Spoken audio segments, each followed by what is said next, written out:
నమస్కారం అండి. నేను డాక్టర్ ప్రదీప్ వజ్జా. ఈరోజు మనం బీపీ పెరగడానికి గల కారణాలు తెలుసుకుందామండి. బీపీ పెరగడానికి మనం చేసే చిన్న చిన్న తప్పుల వల్ల బీపీ పెరిగే అవకాశం ఉంటుంది. సో, ఇప్పుడు మనం ఆ తప్పులు ఏంటి అన్నది మనం డిస్కస్ చేద్దాం. ఇప్పుడు బీపీ పెరగడానికి మెయిన్ కారణాలు ఏంటంటే ఎక్కువగా స్మోకింగ్, డ్రింకింగ్ చేయడం వల్ల లేదా నిద్ర తక్కువ పోవడం వల్ల అంటే 9 అవర్స్, 8 అవర్స్ కంటే తక్కువ నిద్రపోవడం వల్ల కూడా మనకి బీపీ పెరిగే అవకాశాలు ఉంటాయి. ఎందుకంటే స్ట్రెస్ హార్మోన్ పెరిగి కార్టిజాల్ లెవెల్స్ పెరిగి బీపీ పెరుగుతుంది.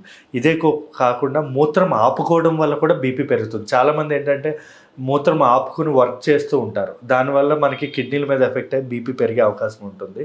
సరిగా పండ్లు తీసుకోరు. చాలామంది ఏంటంటే ఆయిల్ ఫుడ్స్, మసాలా ఫుడ్స్, బిర్యానీలు అన్నీ తింటారు కానీ లైఫ్ స్టైల్లో ఫ్రూట్స్ అనేవి ఉండవు. లైక్ ఆరెంజెస్ కానీ, ఆవకాడో కానీ, లైక్ ఏమంటారు ఈ పపాయ కానీ, కివి కానీ ఏమీ ఉండవు. దానివల్ల కూడా బీపీ పెరిగే అవకాశం ఉంటుంది. ఇంకోటి టైంకి తినకపోవడం వల్ల కూడా మనకి బీపీ పెరుగుతుంది. ఇంకొకటి ఫ్రెండ్స్ లేకపోవడం వల్ల, ఒంటరిగా ఉండి ఎక్కువగా ఆలోచించడం వల్ల కూడా మనకి బీపీ పెరుగుతుందండి.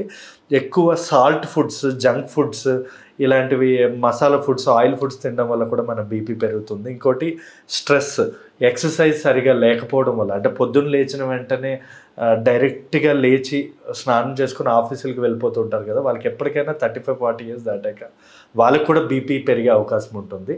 సో ఇలాంటి మనం చేసే రొటీన్ రెగ్యులర్ తప్పులు తగ్గిస్తే మనకు 100% మన బీపీ అనేది రాకుండా ఒక 50 ఇయర్స్ వరకు మనల్ని మనం కాపాడుకోవచ్చు అండి. Thank you.